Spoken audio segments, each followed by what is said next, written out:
नित खैर मंगा सोने मैं तेरी दुआ ना कोई होर मंगदी, खैर मंगा सोने मैं तेरी दुआ ना कोई होर मंगदी। हर नफ्स इश्के ताता का पयामी कर लो, जिंदगी मिट के मोहब्बत में दवामी कर लो। बादशाही बादशाही अगर दोनों जहां की दरकार, बादशाही है अगर दोनों जहां की दरकार, तो दोस्तों आओ, क्या करना है दोस्तों आओ, मेरे मुर्शद की गुलामी कर लो। क्योंकि तेरा दर छोड़ कहां जाए ये गरीब, तेरा दर छोड़ जाए कहां ये गरीब। बादशाही से तो बेहतर है, बादशाही से तो बेहतर है तेरे दर की गदाई। नित नित नित खैर मंगा सोने मैं तेरी दुआ ना कोई होर मंगदी, नित खैर मंगा सोने मैं तेरी दुआ ना कोई होर मंगदी। नित खैर मंगा सोने मैं तेरी दुआ ना कोई और मंगदी। नित खैर मंगा सोने मैं तेरी दुआ ना कोई होर मंगदी। नित खैर मंगा तेरी खैर मंगा, नित खैर मंगा तेरी खैर मंगा। अपने सदगुरु के कदमों में दोनों हाथों से तालियां बजा के पुष्प भेंट करें। नित खैर मंगा तेरी खैर मंगा, नित खैर मंगा। तेरा दर छोड़ जाए कहां ये गरीब, तेरा दर छोड़ जाए कहां ये गरीब।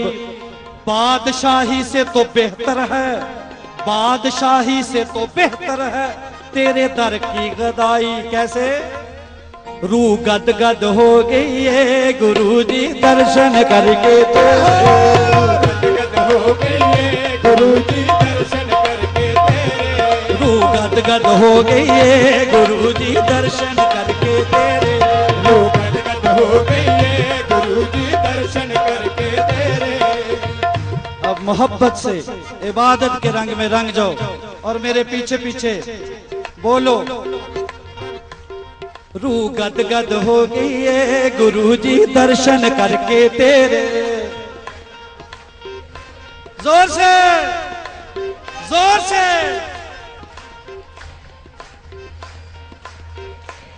रूह गद गद हो गई है गुरुजी दर्शन करके तेरे।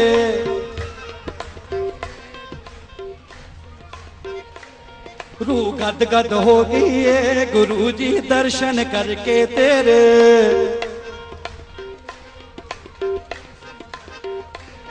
तेरे ज्ञान दे चानन ने, तेरे ज्ञान दे चानन ने जी कीते दूर दिलां चों नेरे।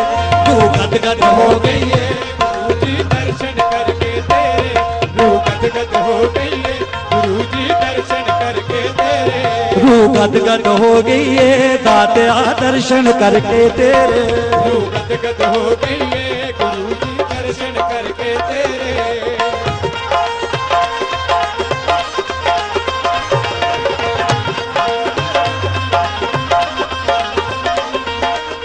एक बार जोर से मोहब्बत से बोलें, रूह गद गद हो गई है गुरुजी दर्शन करके तेरे।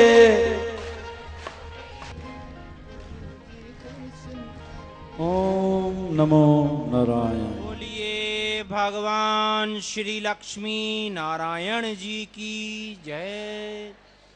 बोलिए परम पूज्य सद्गुरुदेव जी महाराज की जय।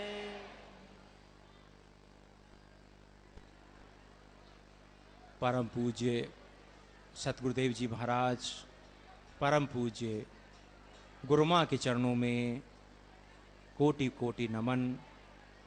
जहाँ बहुत बड़ी संख्या में महापुरुष हैं, विशिष्ट अतिथि हैं, महानुभाव हैं, महानायक हैं, महाकलाकार हैं, और आप जो दिव्य अमृत ग्रहण करने के लिए दूर दूर से आए हैं, कब से प्यासे थे, कितने जन्मों से प्यासे थे,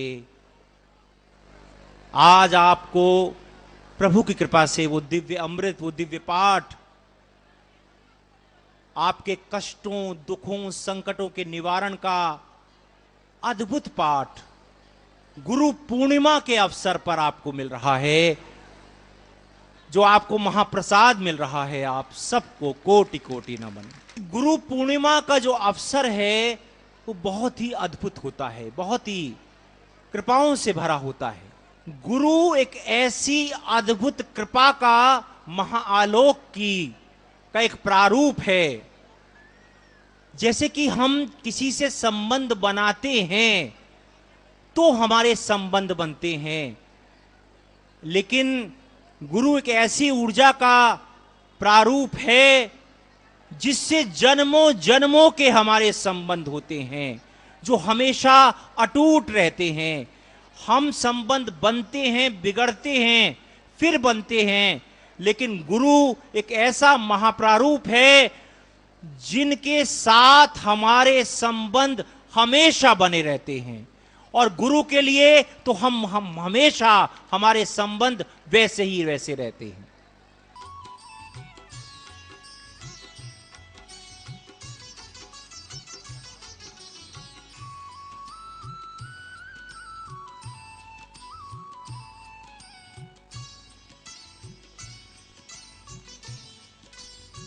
और अब मेरी प्रार्थना है रणजीत सागर डैम के चीफ इंजीनियर साहब परमादरणीय श्री आर के गुप्ता जी परम पूज्य सदगुरुदेव जी को नमन करेंगे।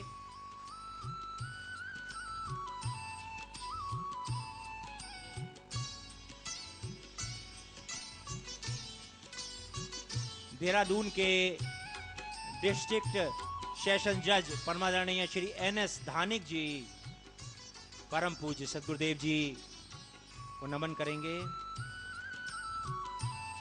सेशन जज परमादरणीय VK गुप्ता जी परम पूज्य सदगुरुदेव जी का अभिनंदन करेंगे।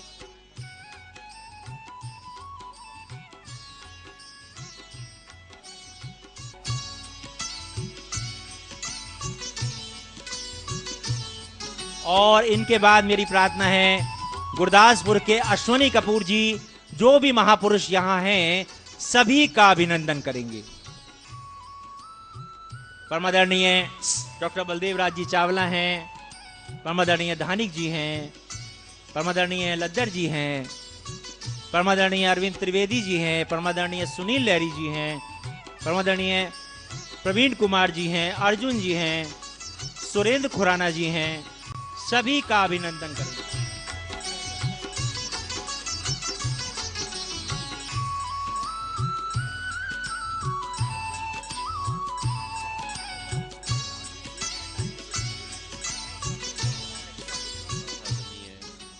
श्री हंसराज जी हंस, जो माँ सरस्वती के संगीत के अनूठे प्रारूपों को, आलापों को भाव से, भक्ति से, हृदय की विशालता से उस आलोक में पहुंच जाते हैं, पहुंचा देते हैं, जहाँ मन से पार का भी आलोक है, कृपा का आलोक है।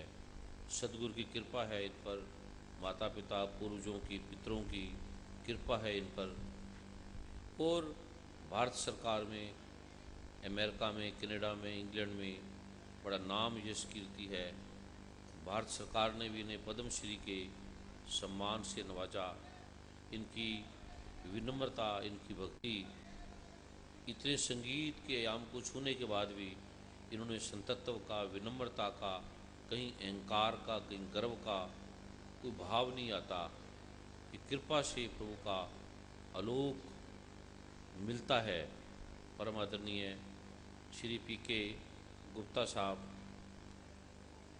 जो बड़े प्रतिभाशाली, जिनके बारे में आपने अभी सुना, श्री रणजीत सागर, श्री NS धानिक जी, जिन्हें आप सभी जानते हैं, डिस्ट्रिक्ट सेशन जज हैं जो वीके गुप्ता जी भी, श्री संजीव लखनपाल जी डीएसपी बरनाला के, श्री SR लखर जी IAS हैं जो कमिश्नर जलंधर डिवीज़न के प्रारूपों को देखने वाले हैं, और भगवान लंकेश की रावण की भूमिका में जिन्होंने जगत को एक अनूठा आलोक दिया, वो बहुत बड़े विद्वान भी हैं, शास्त्रों के ज्ञाता हैं, संगीत के आयामों को पहचानने जानने वाले हैं, कलाओं में शास्त्रों के महाज्ञाता हैं, और बहुत से वेदों का, शास्त्रों का, शब्दों का, श्लोकों का, कला का, गायन का इन्हें अनूठा अनुभव है, और कैसे उस आलोक को इन्होंने जगत को दिया। परम आदरणीय श्री अरुण गोविल जी, जिन्हें भगवान राम के रूप में आप सभी जानते हैं, भक्ति भाव के उस प्रारूप में हमारे सामने कैसे उपस्थित हैं कृपा के सागर से। परम आदरणीय सुनील लहरी जी, जो लक्ष्मण, भगवान लक्ष्मण के प्रारूपों से कैसे इन्हें उस आलोक को छुआ। परम आदरणीय गजेंद्र चौहान जी, जो भगवान युधिष्ठिर के और अनंत अनंत आयामों के राजा जनक के अनंत अनंत आलोकों से, भगवान ब्रह्मा के भी प्रारूपों से, और फिल्मों में भी अनंत अनंत आयामों को, अनंत अनंत कलाओं को, इनकी पत्नी धर्मपत्नी भी संगीत के आयामों को पहचानने जानने वाली है।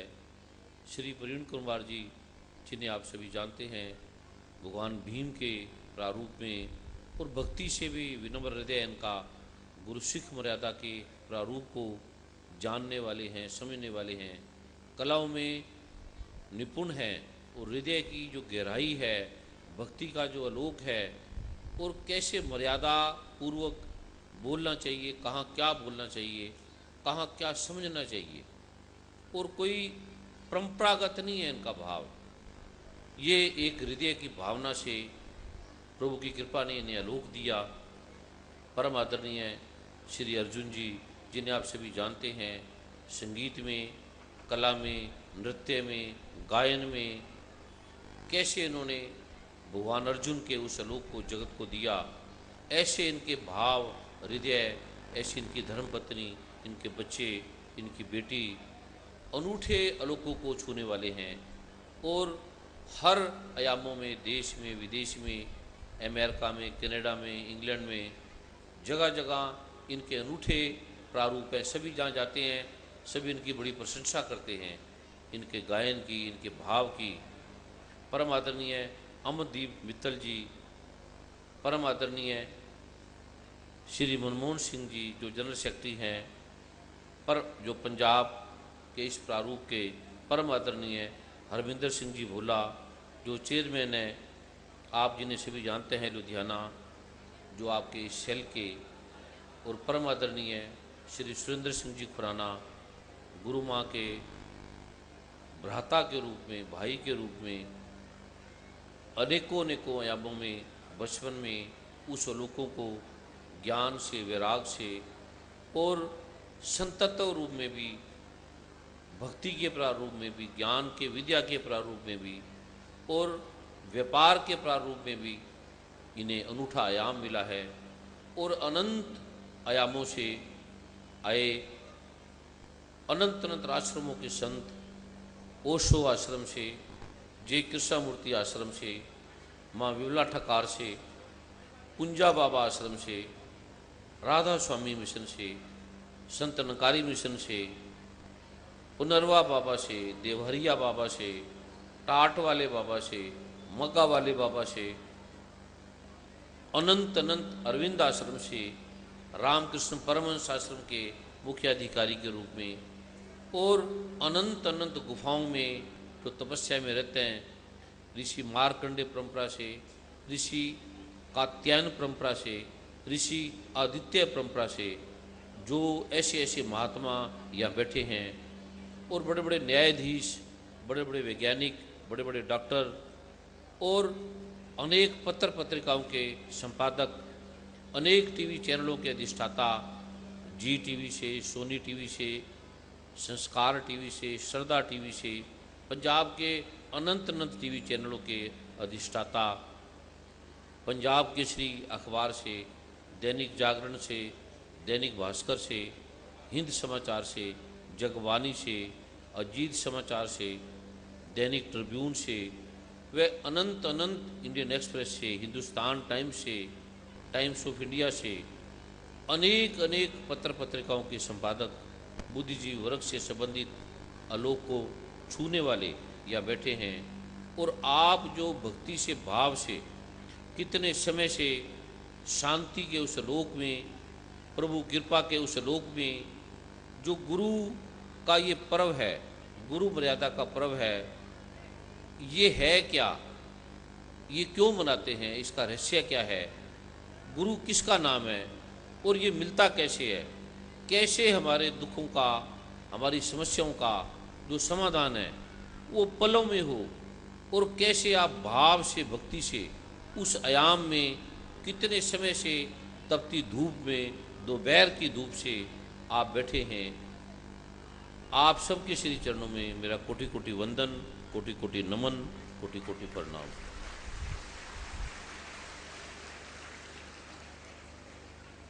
एक मिनट के लिए मैं एक शब्द बोलूँगा।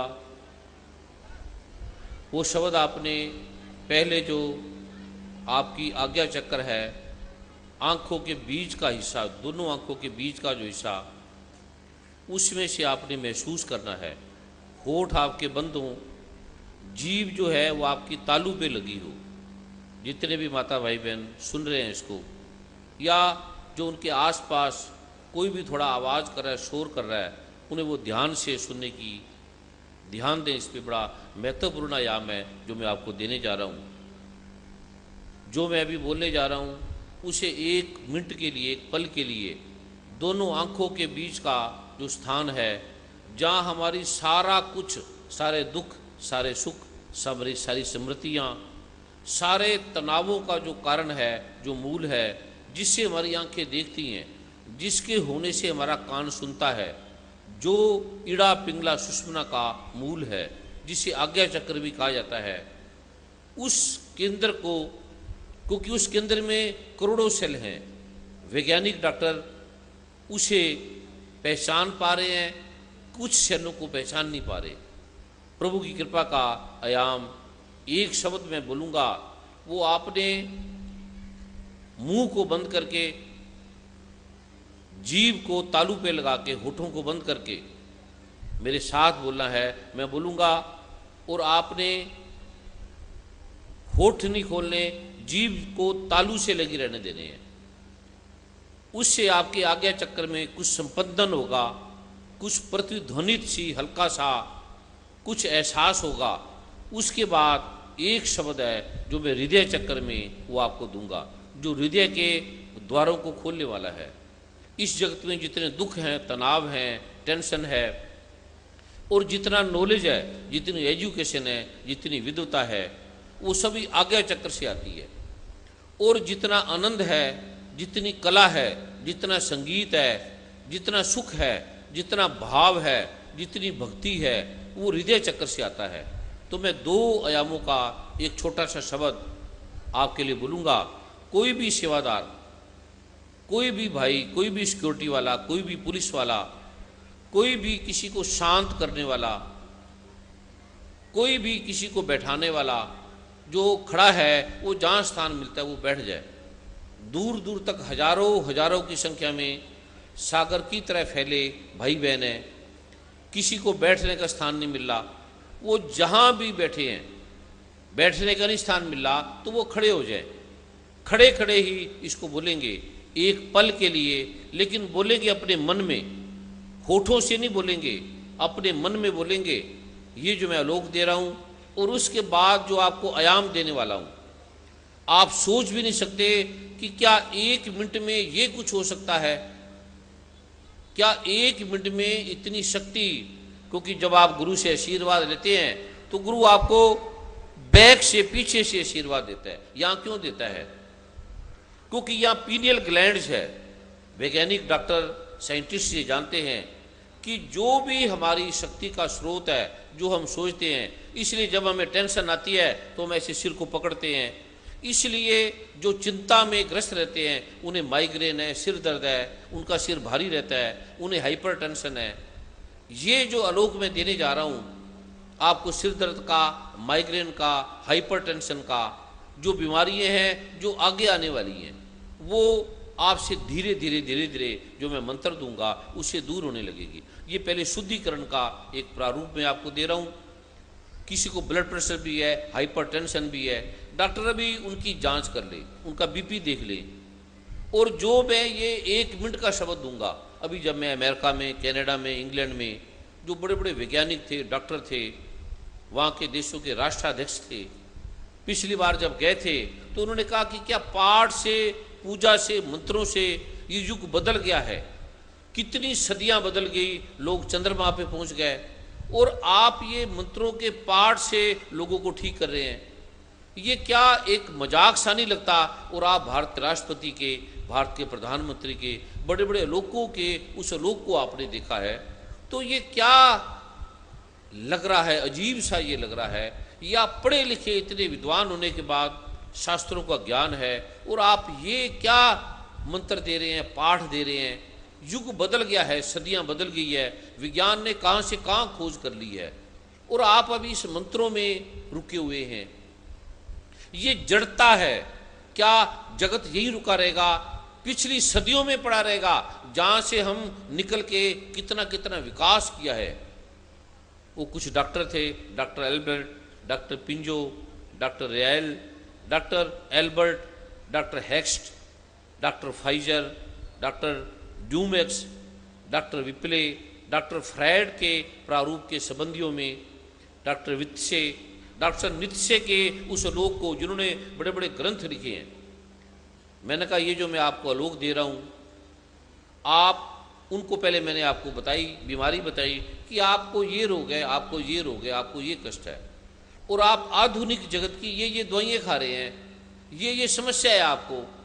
उन्होंने कहा हाँ ये है, पर आपने ये एक पल में और कैसे सारों की बीमारी बता दी, एक एक की। मैंने कहा आप कागज पेन ले लें और लिख लें, ये आपको समस्या है और ऐसे आपकी चली थी, और ये आपको माता को थी, ये आपको पिता को थी, ये आपके दादा को थी, ये आपके नाना को थी, ये यहाँ से आई, और ये प्रक्रिया आपको अब आई है, ये इतने दिन पहले आई है। उन्होंने कहा ये तो तथ्य है, सत्य है। तो मैंने कहा क्या आपका कोई विज्ञान, कोई शास्त्र जो इस सदी में पहुंच चुका है, चंद्रमा पे पहुंच चुका है और धीरे धीरे सूरज तक भी पहुंच जाएगा, तो क्या ये बता सकता है जैसे मैंने आपको भी बताया है आपका विज्ञान?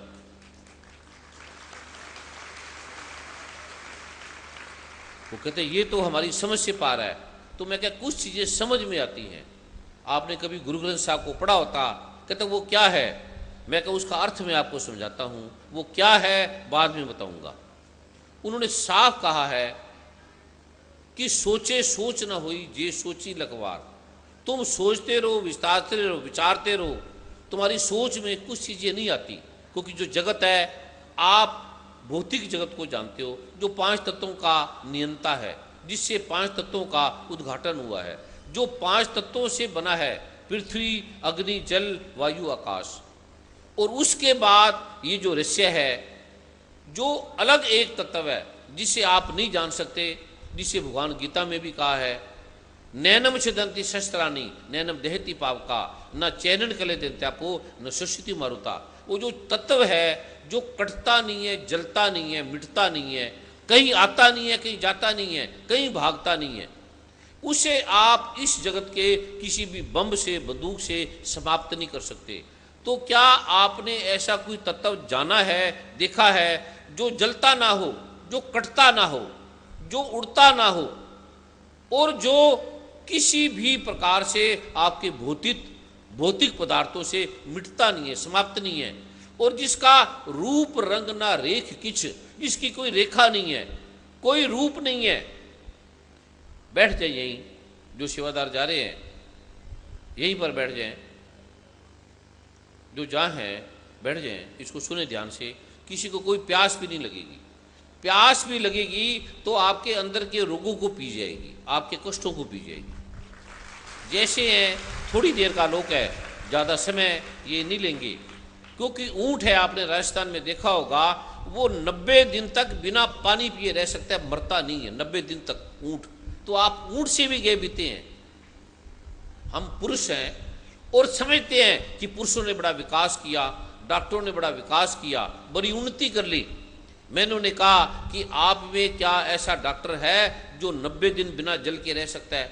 क्या आप में, इस इंसानों में, पुरुषों में ऐसा डॉक्टर है जो सूंघ के बता सकता है कि इस आदमी ने चोरी की, ये व्यक्ति अच्छा है, ये व्यक्ति बुरा है? केवल सूंघ कर बता सकता है। कहते ऐसा तो नहीं है। तो मैं कह वो कुत्ता है जिसे आप सिक्योरिटी की तरह अपने साथ रखते हैं, आदमी होके कुत्ते से सहायता ले रहे हैं। और किस सदी में आप पहुंच गए हैं और कुत्ता उसी सदी में है। और आपकी आई साइड इतनी तेज नहीं है जितनी चील की है। आपका जो ब्लूप्रिंट है वो हंस का ब्लूप्रिंट इतना पावरफुल है। आप तो गाय को खाते हो, अभी गाय की आरा का प्रारूप देखो, आपको कोई रोग है, आप जिस गाय को मार के खाते हो, उस गाय का केवल 1 चम्मच पेशाब मूत्र आप एक मंत्र के साथ पी के देख लो, आपके रोग कट जाएंगे। उनका गोबर, उसका रस 1 बूंद, अगर आपको साइनोसाइटिस है, एलर्जी है, ई हिस्टोलिटिका है, जार्डिया है, जिसका कोई इलाज नहीं है, उस गाय के 1 गोबर का रस निकाल लें, कपड़े से चम्मच में डाल लें और नाक में एक मंत्र में दूंगा, वो बोलने के बाद डाल लें। आपकी जो नासिका है, साइनोसाइटिस है, अब डॉक्टर साहब हमारे बैठे हैं, ईएनटी स्पेशलिस्ट हैं, कोई भी इस जगत में जिसको साइनोसाइटिस है, जैसे नाक की हड्डी बढ़ जाती है, उसका ऑपरेशन करने के बाद भी कोई इलाज नहीं है, वैसे ही आदमी रहता है। बल्कि कई तो ज़्यादा हो जाते हैं, कई तो ऑपरेशन के बाद इतने बीमार हो जाते हैं, वो कहते हम तो पहले ठीक थे। ये केवल गाय के गोबर का 1 रस, 1 बूंद, ये मंत्र के साथ आप नाक में डालो। पहले आप एक्सरे कर ले, PNS जो नाक के हिस्सों का एक्सरे है, एक्सरे टेस्ट कर ले, ESR कर ले, TLC DLC कर ले, सीरम बिल्रुबिन है, LFT है, ये आप पहले टेस्ट कर ले। इसके बाद आप ये डालें गोबर का रस का, गोबर का जो रस निकाल के 1 बूंद और गाय के पेशाब की 1 बूंद, ये आप नाक में डाल लें और ये मंत्र का पाठ करके आप डालें। और उसके बाद फिर एक्सरे PNS करा लें, उसके बाद ESR करा लें, उसके बाद TLC DLC जांच करा लें। कहते क्या ऐसा हो सकता है गाय के मूत्र से? मैंने कहा हो सकता है, मेरी बात मानने की जरूरत नहीं है, क्योंकि आप तो चंद्रमा पे पहुंचे हुए हैं। क्या चंद्रमा में ऐसा कोई आदमी मिला था आपको? और सूरज में पहुंच जाएंगे, वहां भी आपको नहीं मिला। और चंद्रमा में आपको मिला ही नहीं, जो आपने ढूंढा है वो भौतिक तत्व ढूंढे हैं। अब भौतिक तत्वों को नहीं ढूंढा, आप यहां भी नहीं ढूंढ सकते। आपको पितरों का नहीं पता, आपको सूक्ष्म शरीरों का नहीं पता, आपको आत्मा का नहीं पता। क्या किसी डॉक्टर ने आत्मा को देखा है? आपका जो महापिता डॉक्टर फ्रायड, जो मनोविज्ञान का डॉक्टर था, वो पागल होकर मरा। उसको ट्यूबरक्लोसिस इतना हुआ कि कल्पना भी नहीं कर सकते। डॉक्टर वेन, उसको चेस्ट में इतना इन्फेक्शन था, जो चेस्ट स्पेशलिस्ट था। क्या वो आप जानते नहीं है? इतना होने के बाद ये क्यों हुआ? आप क्यों वो इलाज नहीं कर पाए चंद्रमा पे पहुंचने के बाद, 21वीं सदी में पहुंचने के बाद?